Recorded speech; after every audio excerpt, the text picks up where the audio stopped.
Welcome you all to Austin. If we didn't do that already, welcome to Austin. Thank you for being here. Glad you had safe travels. Everyone made it okay. My name is Beanie Coleman, and I am the facilitator of the local Ready by 21 Coalition, as well as who pays my check is Austin ISD. I work in the Office of Innovation and Development there, but really with the whole district as a team. We have 94 departments, 84,000 students, 12,000 employees, 130 campuses, and even within the city of Austin, we have 7 school districts that are covered within our city limits. So it's truly a huge team, collaborative effort, everyone working hard.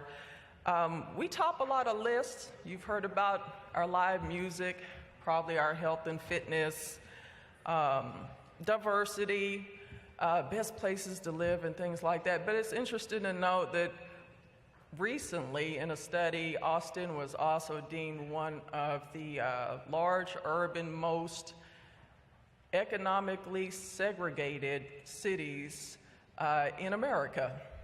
So that's a little bit of our backdrop, and we hope that you'll learn from us, but we want to be candid about our challenges as well as our successes. We want to hear from you. We hope you're enjoying the conference so far, and we'll continue to maximize this opportunity to network with this excellent group of people, leaders from all over the country who are really working hard to prepare a ready nation. So thank you for all that you do for children and youth.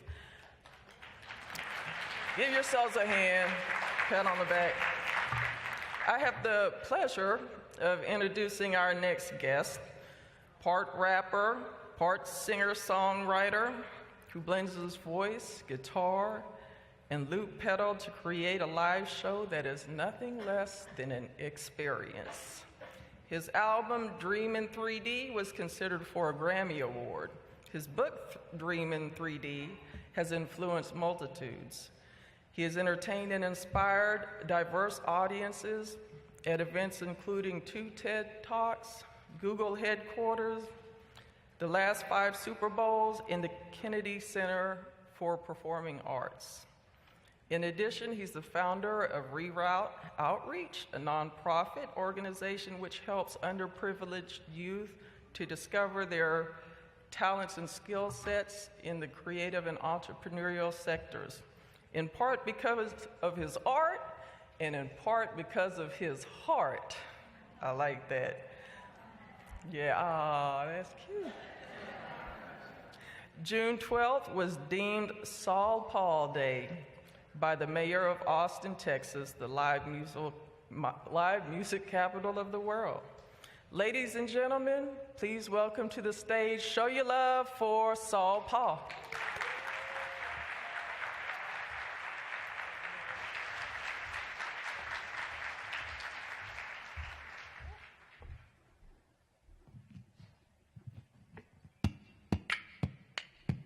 Mic check. How's everyone feeling? Anybody? Okay, let's be honest. Let's see. Who's already tired? Okay. Personally, I take pride in not getting tired often. It just doesn't happen. People see my schedule. They're always like, man, you got to be tired. You got to be tired. I'm like, I'm not. But today I am tired. But I cannot complain. I woke up 7 this morning, went to the studio. Was at the studio till I left to come here. And I get to go to sleep when I finish and then go do it all again tomorrow. I will not complain. Like many of you, I was able to create the life that I wanted to live. Can some of you relate to that? Those of you that aren't clapping, like, do better. Be better, you know what I mean? It's like, I salute everyone that is basically overworked and underpaid, but it's because you're doing what you love. Yeah, I said, like, this is my people. I love it. So I was not ready by 21. I was not ready. It's so cool to hear her, to hear Beanie, like, read off the bio, because it's all true. I was sitting there thinking, like, man, I'm something like a big deal. I should have laughed harder. Y'all think I mean that for real, huh? No. I just know I'm blessed. So let me tell you a story, because see, y'all didn't laugh that hard, so I need to tell the story first, otherwise you might have the wrong perspective. And then I'm going to create a song, and then we get to see the keynote, which was an awesome thing. If you want, before I forget, if you want to connect with me later, I'll be in the back. We have a table out there, have some books, some CDs and whatnot. And if any of you are in Austin on Sunday, I have a show like down the street from here at the Paramount. It'll be very, very cool. Quick question. How many people in the room have a mom? Okay, make some noise for mamas. Okay. Be respectful of time. Okay, here we go. Check this out. I don't have a mom. My mom died in a car accident when I was 3 years old. My dad, he ran off and left. I never met him in my life. I'm from Houston, Texas, a.k.a. H-Town. There we go. North Side, Acres Homes, Fofo. There it is. Just to clarify, I did graduate college, so I can speak in Ebonics. But I don't want to get ahead of myself, right? So I grew up, I'm in foster care. I had an awesome grandmother. She adopted me. She raised me. Problem was she was old, I was young. She was slow, I was fast. She was soft-hearted, I was hard-headed. Had a lot of potential, but I made bad choices. I was not ready by 21. I wasn't ready by high school. So when I was in high school, I got arrested the first time. Key part of that sentence being the first time. Society taught me something. When I used to make straight A's, people made fun of me. When I got arrested, everybody showed me love. I'm smart, right? Like, I'm logical, if nothing else. I was like, wow, well, I'm like everybody else. I want love. So I'll become the best at being the worst, right? Then I'll get the most love. Anyway, my grandmother passes away. I graduate high school. I get an academic scholarship. I come to the prestigious University of Texas at Austin. But I wasn't ready. So all I did was smoke, drink, party, flunk out of school, lose my academic scholarship, get convicted of 4 felonies, and get sent to the Texas State Penitentiary. I spent my 21st birthday in the Texas State Penitentiary. I was not ready. But long story short, when I was in prison, I realized life is the sum total of the choices you make. When you make bad choices, you get bad results. You make better choices, you get better results. That's what I did. I get out of prison, I get readmitted to the prestigious University of Texas at Austin, and then I graduated with a 4.0. So I go from 4 felonies to a 4.0, and I realized that what I went through could be, other young people shouldn't have to go through the same thing. So I wanted to get some other young people ready by 21. That's why when I had the opportunity to come here today, I could not pass it up. I'm excited to be here today. I believe teamwork makes the dream work. So together we will make a song. One thing that I do is I make improvisational songs on the spot. I also speak and I also write books. And I've dedicated my platform to being able to travel across the country and work with people like you to impact and influence communities. So I need somebody to give me a word. I like it. That's one word. We got love. How about you, sir? Hope. Is that a shameless plug for the book or something? There we go. Okay. We got love. We got hope. Somebody else give me a word. We got resilience and encouragement. Mr. AV, are y'all getting these words? Okay, cool. Because if I had to remember them, I hit my max already. All right, somebody give me another word.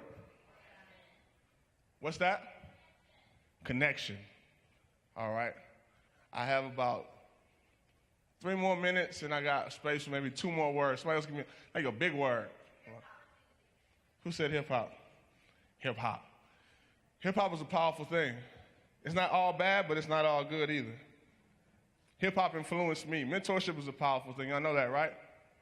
I learned how to roll. I knew what kind of liquor to drink. I knew what kind of weed to buy. I knew what shoes were cool.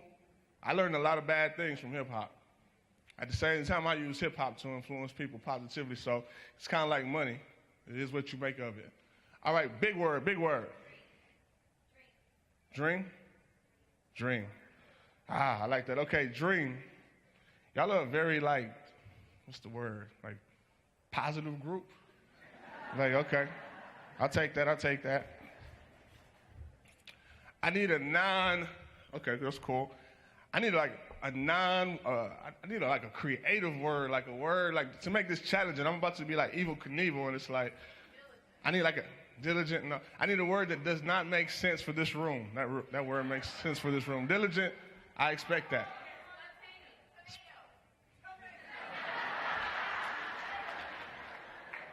You can get what you want if you ask, right? There we go. That one I didn't expect. Tomato. Okay, so check this out.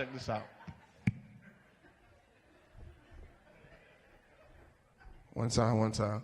All right, who said tomato? All right.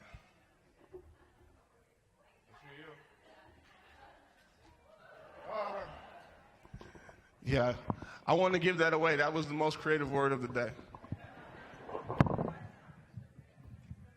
I could feel the mood shift. Some people were like, I could have said a vegetable.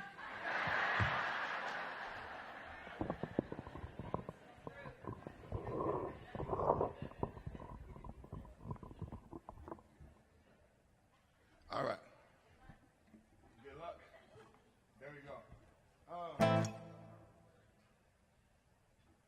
First, the music.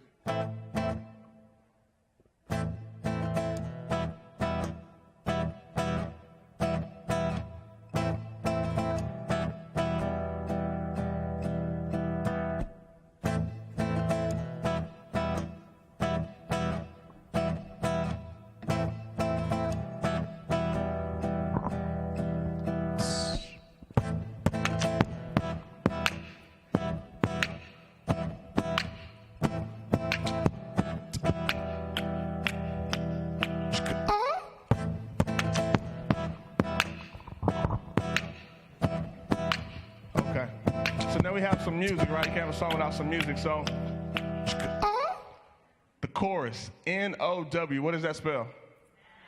Every time I point to y'all, I want y'all to say, if your mind's right, then you shine right. You tight right. You bright right. Hey, if your mind's right, it goes down right. You sound beautiful. Let's try with the beat. If your mind's right, then you shine right. You tight right. You bright right. Hey, if your mind's right, it goes down right.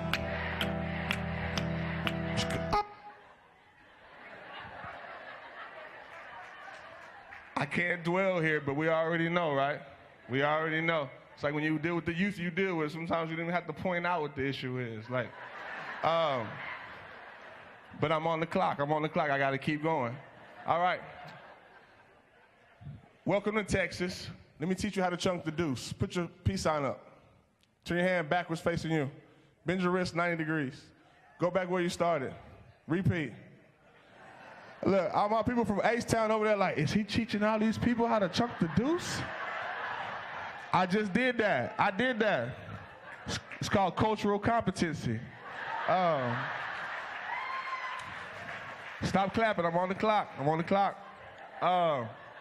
Every time I use one of these words, you have to chunk the deuce. Oh, I love how she did it. She like dabbed with it or something like. All right. So if I say love, what are y'all gonna do? If I say hope, encouragement, resilience, connection, hip hop, dream, or tomato. All right, here we go. I'm on the clock, so here we go. We're about to put all this together. If your mind's right, then you shine right. You tight right. You bright right. Hey, if your mind's right, it goes down right. One more time. If your mind's right, then you shine right. You tight right. You bright right. Hey, if your mind's right, it goes down right. They said I was a thug, but then I blew their mind when I showed everyone love. I get daps and hugs, plus I keep it hip hop when I'm in the club. What? I don't need a hot tub. I was gonna say a bathtub. I need a bathtub. I don't need a hot tub. I don't need a hot rub. I be encouraging, and I'm really not a scrub.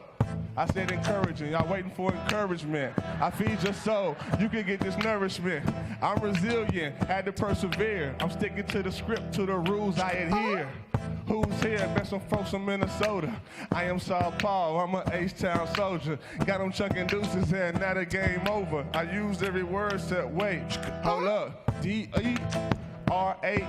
I mixed it up. Let's try it again.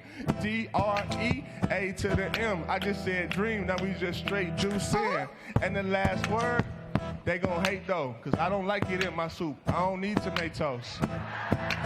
I like clam chowder. I am Saul Paul, hey, tower to tower. And if your mind's right, then you shine right. You bright right. You bright right. Hey, if your mind's right, it goes down right. You got it right. If your mind's right, then you shine right. You tight right. You bright right. Hey, if your mind's right, it goes down right.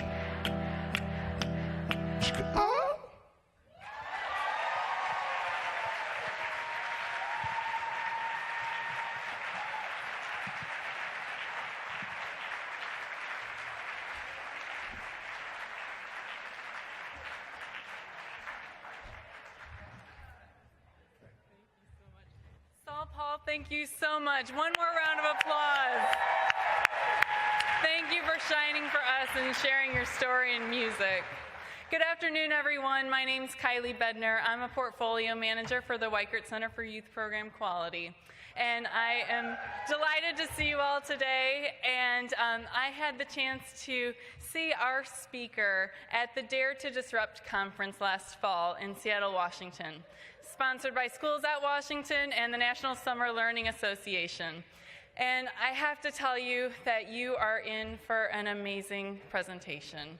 And Dr. Ginwright's message of audacious hope and radical healing brought tears to my eyes and inspiration to my work and to my heart. And so I'm delighted to be able to welcome him to the stage. As many of you may know, he's a leading national expert on African American youth activism and development, serves as the Senior Research Associate at the Cesar Chavez Institute for Public Policy, as well as an Associate Professor of Education in the Africana Studies Department at San Francisco State University. He's the author of Hope and Healing in Urban Education and Black Youth Rising, Activism and Radical Healing in Urban America. Please join me in welcoming Dr. Sean Ginwright to the Ready by 21 National Meeting stage.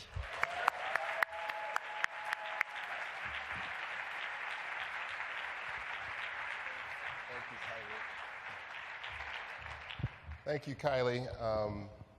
Where's Brother Saul Paul? That was amazing. Let's give him a brother another round.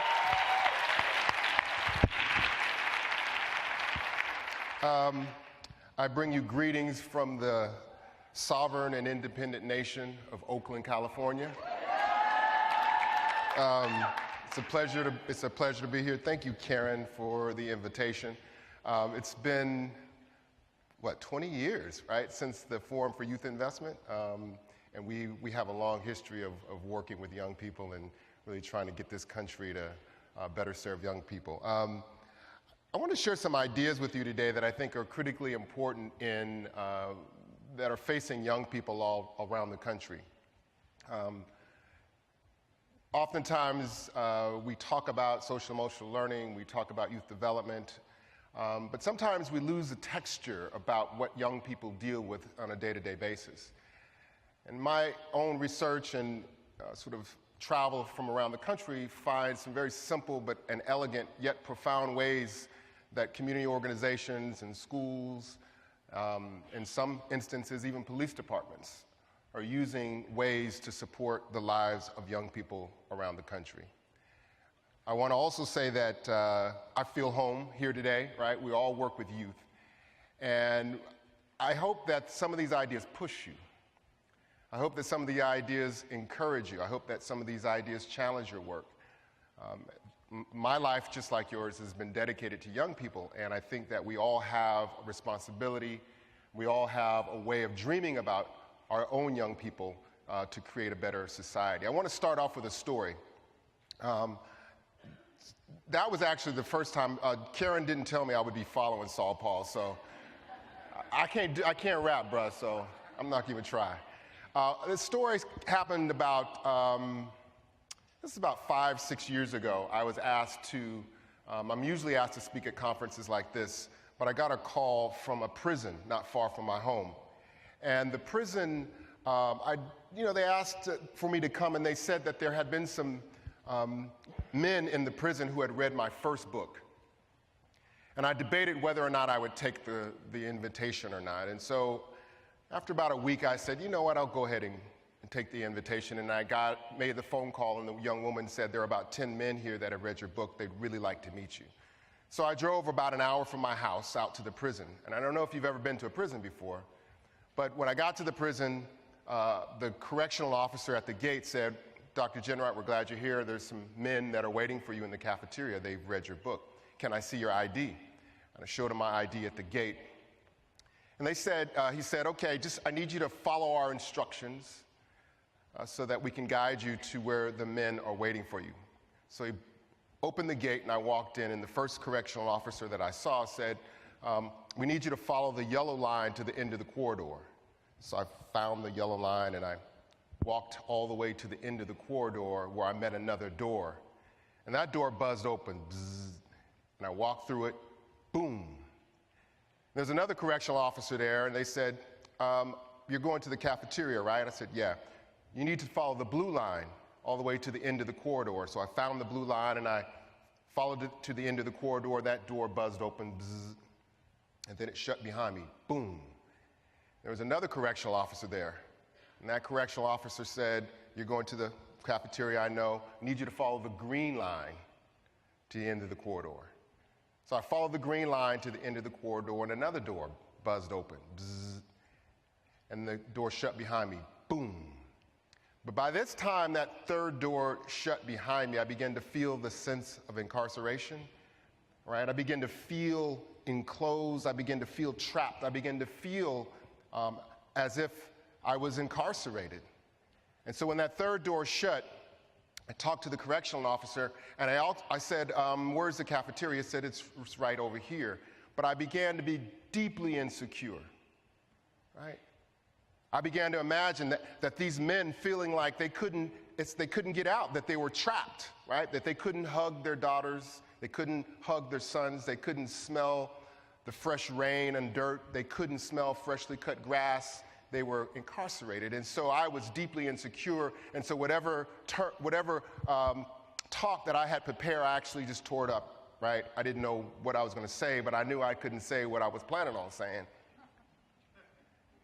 And so I got, as the correctional officer led me to the cafeteria, they opened the door, and to my surprise, as I walked in that door, I thought there were 10 men waiting for me, but as they opened the door, there were 200 men waiting for me in their orange jumpsuits. I was like, wow, I didn't expect that. And they were excited. They said, a young brother named Tony came up to me. He said, Dr. Ginwright, man, we're glad you're here. And I was kind of taken because there were so many. He said, man, my name is Tony. I've been in here since 1987. My heart sank. Another brother came up to me. He said, hey, my name is Chris. I said, how you doing, Chris? He said, man, I've been in here since 1989. My heart sank. And so as I walked up to the podium that they had prepared for me, I didn't know what I was going to say, you see, because I didn't have a talk. And so I just told them what was on my heart. I told them about my son and the challenges I was having raising a 16-year-old son in Oakland, California, who's 6'3", and I was concerned about his safety. I talked to them about the concern I have over my parents' health. I just talked. And one of the things I did say is, no matter what you did, right, to get yourself here, you are more than that. You are not what you did. And I shared some other ideas, and then I concluded the talk. The correctional officer said, okay, Dr. Ginwright, it's time for you to leave. And so as I walked off the stage, I was greeting, shaking hands, and the correctional officers were ushering me out of the cafeteria when I heard a loud voice behind me, hey, Dr. G. And this is a true story. I was like, who is that? I turned around, there's a brother, he must have been 7 feet tall, 350 pounds. He was huge. So I turned around and said, what's up, bruh? He said, man, I want to let you know that those words you shared with me, man, they're really meaningful. And I'm glad those words are helpful. I'm glad they meant something to you. He said, no, man, I really want you to know that they touched me, brother. You talked about hope, and you talked about the importance of hope. And man, I just want to let you know it really got to me. I'm like, well, I'm glad it got to you. He said, you see, he leaned down like this. He said, he had a scar across his face. He said, you know, man, because I'm so big in here, people think that I'm tough and they think that I'm mean, but I'm not, man. I'm a teddy bear. But they cut me in here a couple years ago. And it's hard to keep hopeful in a place like this. I'm like, man, I'm sorry to hear that. he said, but you know, there is something that I do to stay hopeful in places like this. And so he reached into his pocket, and I was like, uh-oh, what is he reaching into his pocket for? I looked at the correctional officers there like, it's okay. He reached into his pocket, and he pulled out a little bottle of bubbles, and he blew the bubbles. And the bubbles floated over my head, and I thought to myself, did this brother just blow bubbles in my face in prison? Yeah, he did blow bubbles in my face. He said, I use these bubbles, man. It reminds me when I was a child. It helps me to stay hopeful, man. In a difficult place like this, we all need something that we can do. We all need to have a bubble story. And so as I left the prison, I was thinking to myself, wow, you know, I became really deeply curious about how people keep a space of hope in really difficult situations. How is it that people create a space of hope in challenging environments? And so in the book that I wrote, Hope and Healing in Urban America, I wanted to collect stories. I wanted to collect information about how people in difficult, challenging situations were creating spaces of hope. And so what I want to share with you today is some of those examples and some of those stories. I'm having problems with the there we go. I want to share those stories with you about how people are creating spaces of hope. And one of the first things that I learned as I traveled the country about people's bubble stories, right? How they're creating spaces of hope, is that there are challenges, right? There are challenging environments in which young people are developing in. And without an understanding of the challenging environment, sometimes we misguide or we don't understand the ways in which young people need to be supported. And so in the book, I highlight a couple of key ideas. There is an album by Kendrick Lamar. I don't know what's wrong with this thing.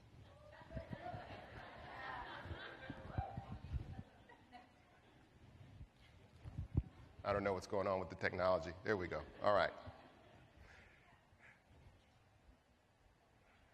I don't know what's going on. All right, so thank you. There's an album by Kendrick Lamar. It's called Good Kid, Mad City. And in the album, Kendrick Lamar says, I'm a good kid in a mad city. I'm a good guy, but I have to navigate my way through the Crips and the Bloods. I'm a good kid, but I have to navigate my way around the police. I'm a good kid in a mad city. That the city makes it tough to grow up and develop in this environment. That the environment that I grow up in is challenging, but deeply I'm a good kid in a mad city. And I think that what Kendrick Lamar says is exactly the same thing as researchers are saying. James Gabarino, in a book called Raising Children in a Socially Toxic Environment, makes the same point that Kendrick Lamar makes. He says that young people oftentimes grow up in a socially toxic environment. And Gabarino says that just like there are physical toxins in a building, if you imagine your own home or an apartment that has asbestos or lead paint, that if you're exposed to that asbestos and lead paint, over time, you can become sick and ill. But if you're not healed from it, it can become lethal. Well, James Gabarino says that just like there are physical toxins, right, there are also social toxins. And social toxins are things, in some ways, are more insidious than physical toxins. Social toxins are things like fear, anxiety, shame, uncertainty, stress, anger, embarrassment. That all these things exist in the environments of young people, but they're not detectable in the same ways as physical toxins. And I also want to take a moment to say that it's not only the young people experience these things, we experience it too.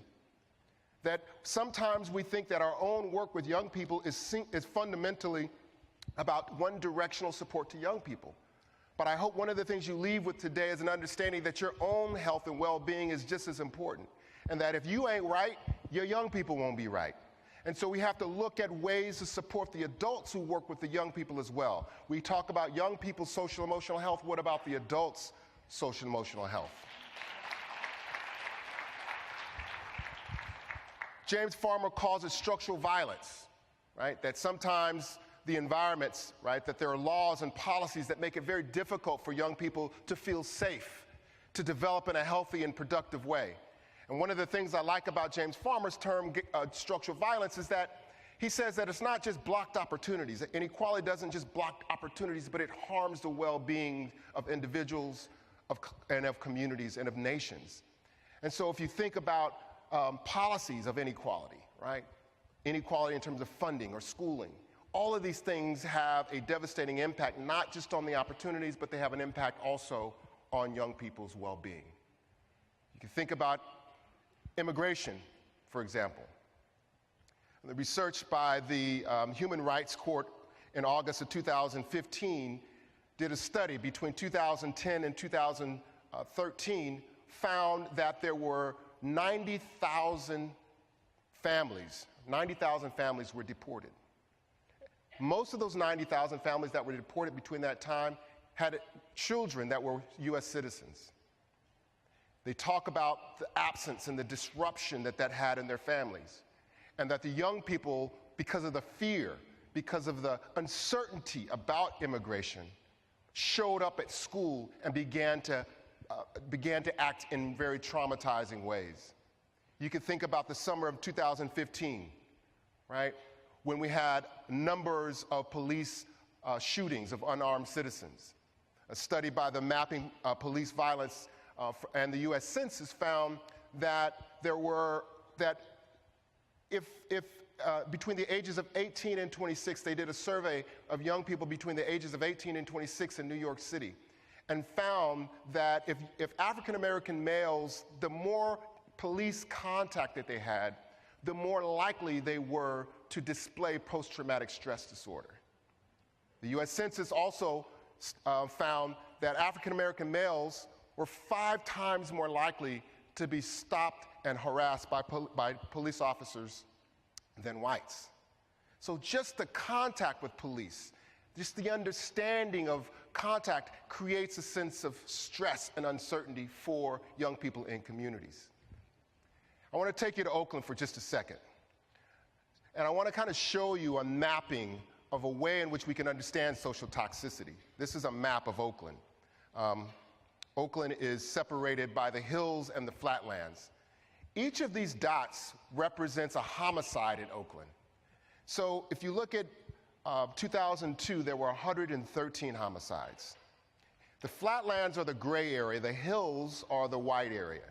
And so you can immediately see the economic disparities that exist in the city.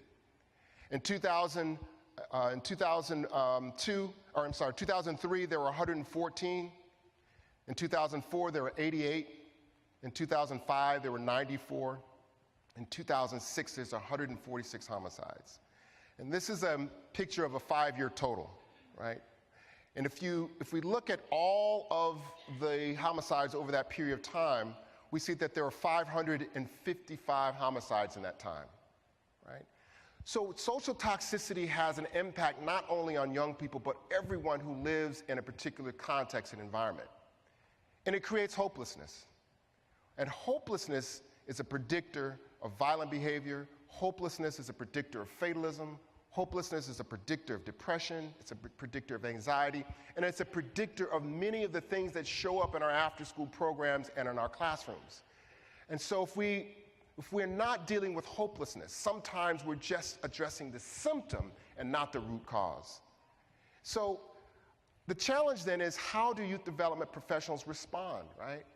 And where do they learn to support young people with what I call existential questions, right? Working with young people is not just a skill set.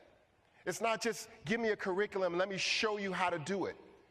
It's a lifestyle. It's a mission, right? The questions are existential because sometimes adults come to youth programs deeply stressed and traumatized as well, right? And so how do we support young people? How do we support the adults with these existential questions? Questions about, why am I here? Questions about, why did this happen to me? Questions about, where am I going after this? All these questions are deeply important to be able to have with adults so that we can facilitate these conversations with young people. And so hope is a fundamental ingredient that we need to think about both in terms of policy and in our practices with young people. What is hope? Snyder has a theory of hope that I think is pretty elegant. It's just three basic concepts. The first is future goal orientation, right? The ability to see beyond the present condition, the ability to dream, the ability to imagine. This is not just goal setting, y'all, right?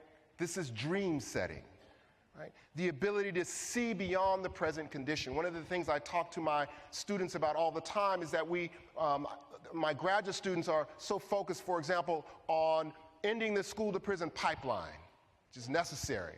I gave them an assignment, and they came back at the end of the semester, and they said, okay, Dr. Ginwright, we've ended the school-to-prison pipeline. I said, great. Now what? They said, what do you mean, now what? I said, I wanted you to see beyond the present condition. What did you create, as opposed to what did you just block and destroy? So our ability to have a future goal orientation forces us and forces young people to not only look at the present, but see beyond the condition. The second is pathways, right? How are we thinking about creating pathways and opportunities for young people to achieve their future goal orientation? And then lastly, a sense of agency, power, and voice to actually create the kind of lives in which they want to live. My colleague Jeff Duncan Andrade, in an article in the Harvard Ed Review, also talks about three types of hope. But the type of hope that I want to share with you today that he has in the article is one is called audacious hope. He says audacious hope is healing from inequality in order to transform it. And I think that that is the kind of hope that we need to think about in our programs and in our community-based strategies. Healing from inequality in order to transform it. They say you're not supposed to have more than 3 or 4 words on a slide, but I'm like, what the hell? I want to make this point. And that is that youth development and civic engagement strategies designed to engage young people of color will only be successful to the extent that these strategies address inequality and hopelessness. That we have to put hopelessness on the table in order for us to have a significant impact in the lives of young people who face difficult and challenging situations. So then what kind of conditions then foster hope and healing? How do we actually build that in our programs? Virginia O'Leary did a study, and I thought this was an elegant model. And she says that, you know, this line here is a normal level of functioning. This is where we all function on a day-to-day basis. But sometimes things happen to us, right? We experience some form of social trauma. And when we experience that form of social trauma, when that happens, our normal level of functioning declines, it drops. And when that happens, we have 3 choices. The first choice is survival, right? I just want to get through the day, man. If I can get through the day, I'm fine. If I can just get through the week, if I could just get through the month, I'll be fine. But survival is one of the 3 choices. But sometimes, if we have a powerful group of friends, a powerful mentor, a community organization who loves us unconditionally, right, that we have a second choice that can build us up to her second choice, which is recovery, right? And recovery, essentially, we're back to the normal level of functioning. We're okay again. But she says that there's a third choice, right? And that third choice she calls is thriving, right? That is, I'm stronger than I was. I'm more resilient than I was prior to the instance of trauma, right? That in some ways, what happened to me now becomes my strength. Brother Saul Paul was a perfect example of thriving, right? You could be supported in a way to create a thriving condition. And so these are the kind of conditions that I think we need to create in our youth development programs. I was sharing this idea about thriving with a friend of mine who's a botanist at UC Berkeley. And she said to me that she said, we do this experiment, Sean, about thriving plants, and it's a similar concept that you have. And I said, okay, well, tell me about the experiment. She said, well, we take these plants and we put them in these chambers, and then we pump the chambers with gas, with toxic gas. And what we do is we measure how long it takes for that plant to die. I was like, damn, that's not what I was talking about. That's not the experiment. She said, She said, wait a second, I'm not done with the experiment yet. I'm like, go ahead. She said, we take these plants, we measure them, and we try to see how long it takes for them to die. But we did something really miraculous one time. We put a community of plants together, and we brought them together, and we still placed them in that same chamber. And we still pumped that chamber with gas. But because it was a community of plants, the plants reacted differently. They actually began to pull out different nutrients out of the soil. And those plants actually began to metabolize those nutrients in a way that actually cleaned up the toxic gas that we were pumping into the chamber. The plants cleaned up this toxic gas that we're putting into it. They cleaned it up. And I think that is a metaphor for how we need to be thinking about our own programs. How are we creating opportunities for our groups, our programs, our organizations to detoxify schools, to detoxify neighborhoods, and to detoxify ourselves? That process we call radical healing. And so as I was traveling around the country doing research on organizations to try to find how they're using these principles of radical healing, I found 3 forms of radical healing that are building various forms of hope. And the first one is relational hope, the second one is restorative hope, and the third is political hope. And so if I want to share briefly these examples that I think are profound insights about how to create both practices and policies using these different forms of hope. The first is relational hope. This is a friend of mine. His name is Devon Bogan, a long-time youth development professional in Oakland, California. Some of you may know Devon. Devon left a youth development organization and then took a job with the city of Richmond. The city of Richmond had been experiencing high number of homicides over a number of years. The city's response to the homicides of this small city in Northern California was to hire more police officers at the tune of $200,000 a year. They would hire 5 officers one year. They would hire another 7 officers at $200,000 a year. And they still had no dent in the homicide rate. And so Devon Bogan came to the city of Richmond and said, hey, I have an idea. I think I have an idea that can change the homicide rate. He said to the city, why don't we hire formerly incarcerated young men and women and pay them a salary to hang out on the street corners? They're like, get the hell out of here, Devon. He said, no, he actually had learned about the ceasefire model, right? The cure violence model, which essentially he learned that if there are 100 homicides in any city, there's probably 25 young people responsible for that. 25 young people responsible for 100 homicides. He said, well, I can do something with 25 young people. And so they kicked him out of the office and they said, no, it's not going to work. And the next year they came back and said, let's try it. And they got the city dollars to hire Devon, and Devon hired Joe. And Joe had just gotten out of prison. And when I met Joe, I wanted to learn about their methodology and how they were working. And so Joe knew everyone in Richmond. He was the kind of brother would be like, what's your mama name? Oh, her name is Cindy Smith. Oh, you talking about Cindy Smith? I went to school with your cousins, right? He could do that with everybody, right? In other words, he could do a whole genealogical mapping. Y'all know what I'm talking about, right? They could do a whole genealogical mapping by your last name. And you so-and-so folks, right? So he was able to do that with all the young people. Didn't matter where they came from. If they're in Richmond, he was able to know who their people was. So I wanted to hang out with Joe. I wanted to understand their methodology, how they worked. And so it didn't look like they were working very much because they were just hanging out on street corners.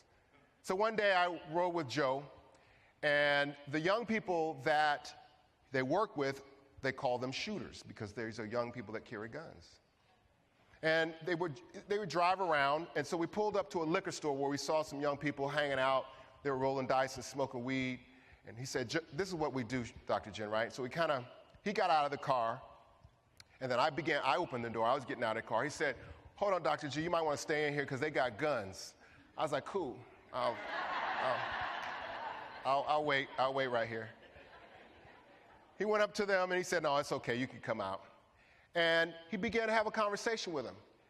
And he said something like this to the young men. He said, hey, you know what, Chris, listen, man, I know your mama needed some bread. I took some groceries over there last week, right? And Mark, you know what, you said your little brother needed some cleats. I got some cleats in the back of the car, man, right? And y'all, hey, George, you know what, man, you said you needed a job. I told you to come to the office and fill out this application. They're trying to hire at the grocery store right here. You need to come down there. In other words, he had a relationship with them, right? And they were like talking. I'm like, okay, yeah. But then as we walked back to the car, Joe turned back around to them and said, and looked them dead in the eye and said, hey man, y'all know I love you, right? And I was like, wow, did he just say that? And as we got in the car, I said, Joe, did you just say, I love you to these brothers? And he said, yeah, we're trained to say that. Not trained to just say it, we're trained to do it and be it. I do love them, man. They ain't never had a cousin like me. They ain't never had an uncle that had their back. They ain't never had a father that brought cleats. I'm that to them. I love them, Dr. G. And that's how we're trained. We're not given a curriculum book. We're here because we love these young men. And because we love them, we can get them to do things that we couldn't do if we didn't have that relationship. See, our relationship with them is transformative. See, we're trained in two kinds of relationships. Transactional relationships, which are efficient, right? Teacher-student, counselor-therapist, and client. He said we have transformative relationships. A transformative relationship is I see you as a human being. And because I see you as a human being, I have a different relationship with you and I can do different things with you. He said, because I love them, we have transformative relationships. He said, for example, the other week, because I have loving relationship with these young men, they came in here. We don't tell them not to carry guns, Dr. G, but they came in the office. There was a shooting. They came into the office. It's like, hey, man, we're getting ready to go shoot the person who shot our friend up. And he said, okay, come to the office first. And so they came into the office. They were all hyped up. He said, okay, man, I know you guys got to go handle your business, but check it out. Let's go get some pizza first. I was like, really, Joe? You said let's get some pizza? He said, yeah, because they're 14, 15-year-olds. They're children. They're children that carry guns. And so they went and got pizza. But it was because of the relationship that he had established and as a team had established with all these young men in Richmond that they were able to do this. They were able to bring down the homicide rate in 2014 to less than 15 homicides, right? All through restorative, transactional relationships, transformative relationships. It is transformative relationships if they can get young people to put down a gun through loving, caring relationships. Certainly we can build relationships that get young people to pick up pencils and to love and to care about each other. The second is called restorative hope, right? The kind of hope that restores the vibrancy of a community, right? The kind of hope that sees beyond the present condition. This is a friend of mine that we had an opportunity to work with in Bayview Hunters Point in San Francisco. And it was an unfortunate thing that happened. This is a picture of Bayview Hunters Point. It's just a playground burning one summer. Kids were just burning up the playground. But a friend of mine works there at a youth development agency called Hunters Point Family. Her name is Lena Miller. And something tragic happened, something that had never happened before. Somebody walked into the youth center and shot in the youth center. And she actually shot one of her adult youth workers. Right? It's traumatic for Lena and the young people. And Lena came to me and said, hey, Dr. G, I'm done. Right? Some of you may have felt this way before. I'm done with youth work. If I can't even save my kids and the youth, and I can't save the adults that are here, I'm done. I can't do it anymore. I'm tired. I'm done. And I said, Lena, you need some time.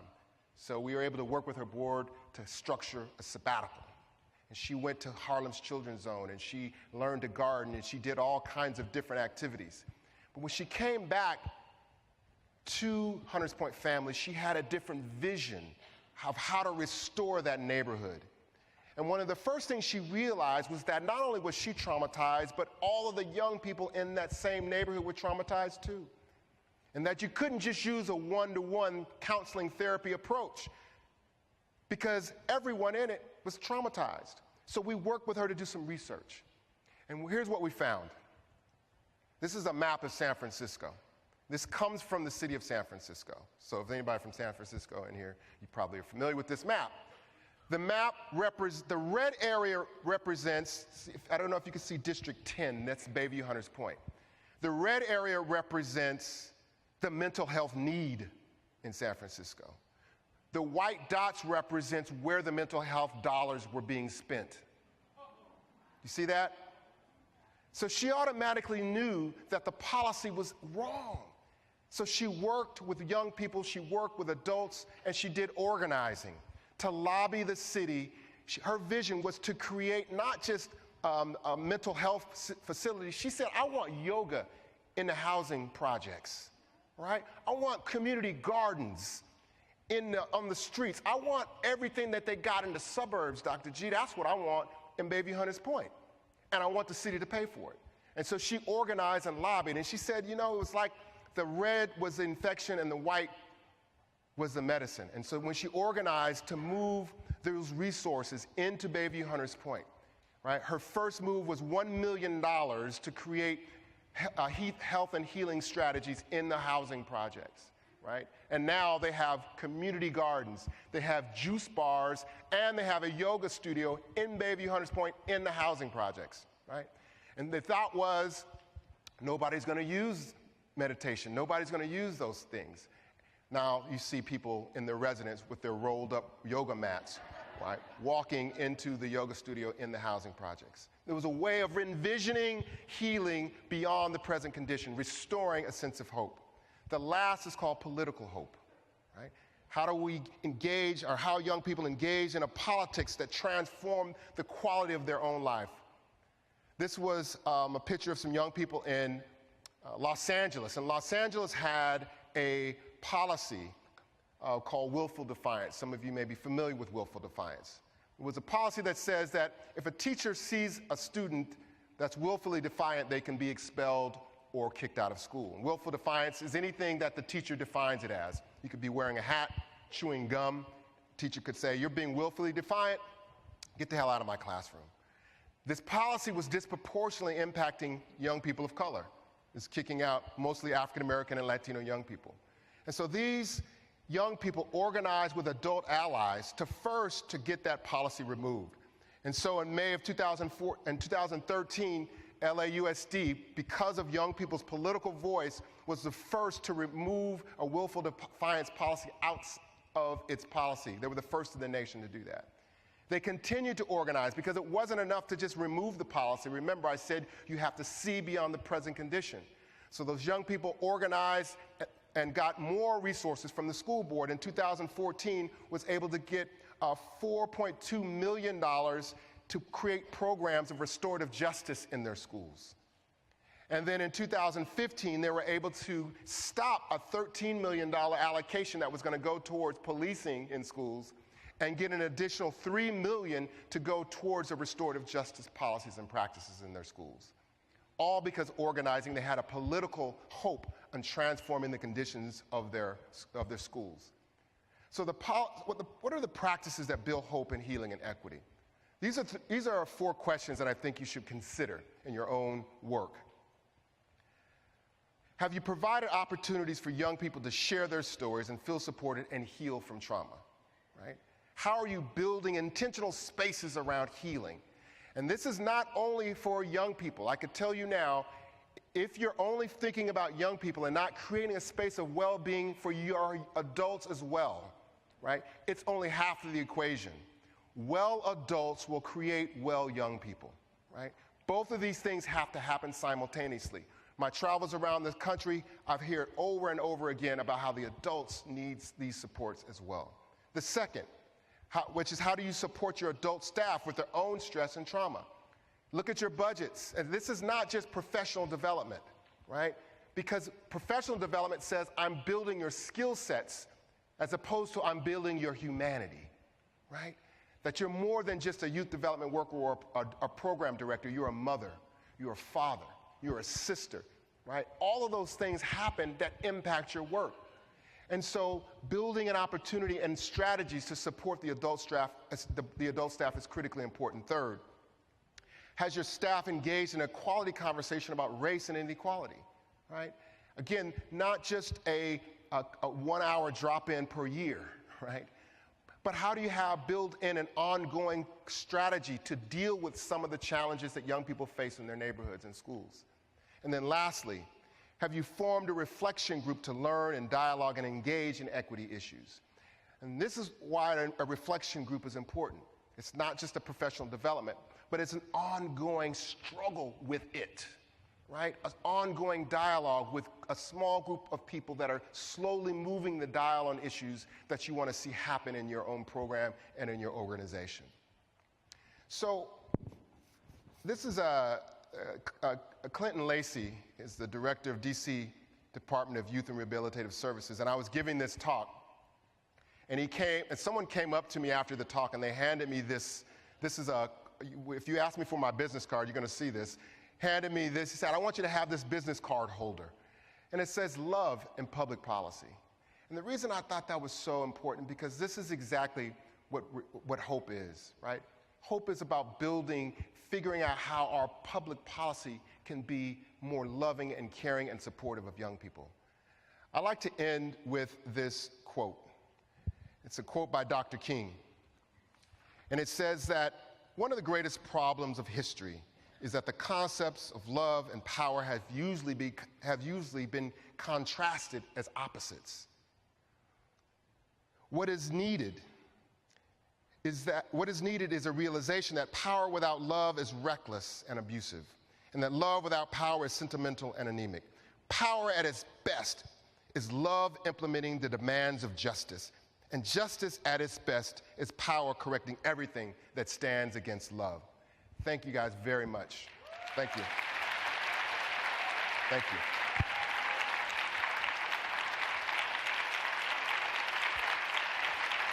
Thank you.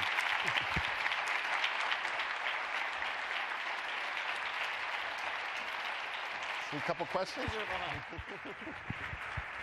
Maybe some questions? We've got time for a couple of questions. Get back up. Okay. All right. I have a question. Yes. How do you talk about it a little bit, but how do you talk about hope to policymakers? Great question. The question was, how do you talk about hope to policymakers, right? Let me give you an example of some work that we're doing right now. Because I understand that, it's softy, touchy-feely, right? Department of Probation in California, there's several departments of probation in California. Their probation officers are trained in punishment with children. So they wanted to shift it. So for 3 or 4 years, they had brought in youth development consultants to train them around youth development. And so they would train them around youth development, but the correctional officers still believed that their role was punishment. They just put youth development on top of punishment. So let me give you an example. They would do things like, well, it's good for kids to be able to see their parents when they're incarcerated, right? That's a good youth development thing. So they would allow the kids to see their parents, but they'd have to see them behind 4-inch glass, right? Punishment and youth development. So they asked me to come in and say, hey man, this is not working, right? Something's fundamentally not working here. So we came in and we wanted to understand, like we said, you have to build a sense of hope, right? The adults need to be transformed first. And so the first response to your question is, are you getting the results that you want, right? Are you producing the results that you want? They said no. The second question is, what are the fundamental assumptions of the adults that you have in your system, right? They were focusing on strategy, but not culture. The culture will eat up a strategy every time, right? Peter Drucker says, culture eats strategy for breakfast, right? They had a youth development strategy, but the culture of the organization was punishment. So we're basically said, look, you need to actually build hope in the adults that are working with the young people. And so we went in and we found, for example, that they call young people offenders. So you first change the language. That's not hopeful language, is it, y'all? So we change it to young people. And when you begin to change the fundamental assumptions that people have in these systems, then you begin to shift the culture. Culture shift is hard work, right? It's not a strategy, it's hard work, so it has to happen over time. So we're now just seeing some of those shifts happen in terms of the hiring, in terms of they're bringing in people that they don't think that their job is militaristic, right? So hope, right, is about shifting the culture. It's about shifting the fundamental assumptions and the climate that goes into some of these systems. That's a great question. Thank you. Yes. We have a mic. I'm coming.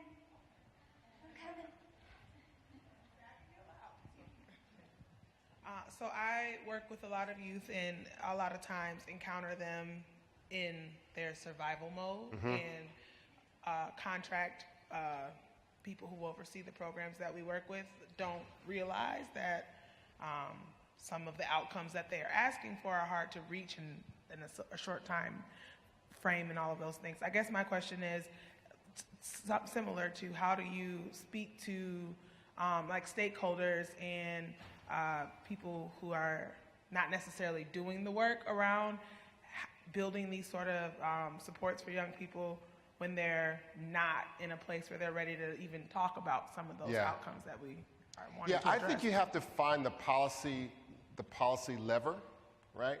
I think one opportunity, one policy lever right now is social emotional learning and ESSA, right? So there's a lot of work that's happening in states around social emotional learning. I think all 50 states have some statewide strategy around that, right? So I think there's already a shift and a space to have these kinds of conversations, right? I just sent Michael Funk an article I'm writing, or I just finished on social emotional learning. It's not done yet. Like, social emotional learning is still in development, right? So this is an opportunity for us to introduce new concepts into social emotional learning in ways that bring in an equity lens, right? So I think your question about how do you have these conversations, what's the policy lever? And I think social emotional learning is one way to do that. I also think that Every Child Succeeds Act has space for that as well, because they're bringing in more social emotional dimensions into that policy making. Great. Dr. Ginwright, I'm so inspired by some of the stories that you told. I'm really excited. One of the things that the state juvenile justice administrators are doing in our state is asking young people who have been part of the juvenile justice system what is working and what isn't working. They had a really great way they fed them lunch. They had a great focus group. But one of the things that we kept hearing was that the youth also believed that punishment was the only thing that would have made them turn right.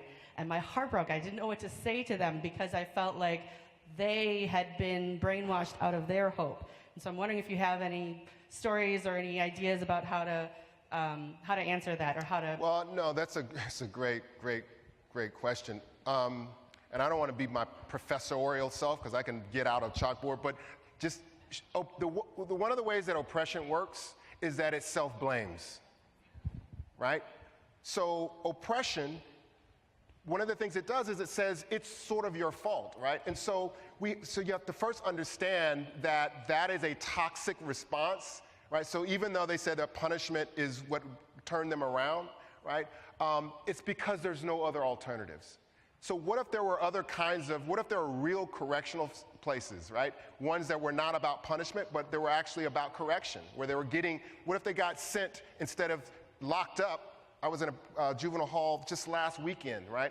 They had to, what if instead of going and getting locked up into their cells, they actually went and they were saturated 24 hours a day with healing. We don't have that kind of system. It doesn't exist, right? What if we had that? I think that then they would have some different kinds of choices, right? But it's our responsibility to reimagine these systems. These are our children, right? And so my heart goes out to that. But that's because that the young people they don't have an opportunity to see other alternatives. I was at another prison, and I don't want to take too much time here, but it's a great question. So I was at another prison 2 weeks ago. all these men who had been in prison. This is a different prison, not the story I just told. But they said, they stood up and they shared their stories about what was going on. And one of the men said, man, what's wrong with me? When I get out, I always end up here again. What's wrong with me, right? But the program that was in the prison was about healing. They took these men on a retreat. It was still inside the prison, but it was a healing retreat. They taught them yoga. They taught them meditation, right? They taught them all of these, gave them these tools, even in the prison. So the challenge is that even if we're in this system, what are the possibilities for bringing healing even within the systems that we have, right? Even in schools. Great question. Thank you. Hello. Me. Hi. Oh, I can stand up. Okay. So my question involves, I work in a historically black neighborhood. I work in a library there. And I love my kids, but I know that if they want to change their community, I need to not be the face of that. What is a good way to empower youth to sort of create activism in the community while de-emphasizing the focus on me, because they should be the ones advocating for that change? Great question. There's a number of things you could do. One of the things that's really easy to do is you can ask the young people, it's called participatory action research. Young people know the challenges in their neighborhood. They're not oftentimes given the opportunities to voice it, right? So, easy 3-step process you can do. Okay, let's document some challenges in our neighborhoods or schools, right? You can give them you can give them cameras. They go take pictures, take 3 pictures of the 3 biggest challenges and they go and take the pictures. Then you talk about those challenges, right? You're actually documenting those challenges. And let's say you find one challenge, which is, vacant lots, right? The second point then is, now that you've documented those challenges, what can you do about that? What should we do about that? You give some kind of action. They're coming up with the solution to the problem that they found, right? In other words, action towards the problem. Second step. Third step is where your role is key, which is to bring in and support allies, right? Your job is not to be out in the front, but it is to support the young people on their action. So if they said, we want to get this park cleaned up, or we want this vacant lot into a community garden, your job is to provide the resources, is to provide the cover, is to political cover is what I'm saying, provide resources, all of that stuff to bring in the allies to actually to make their solution and dream possible, right? So you're doing all that. They're changing their community, but you're not in the leadership of it. They are. Great.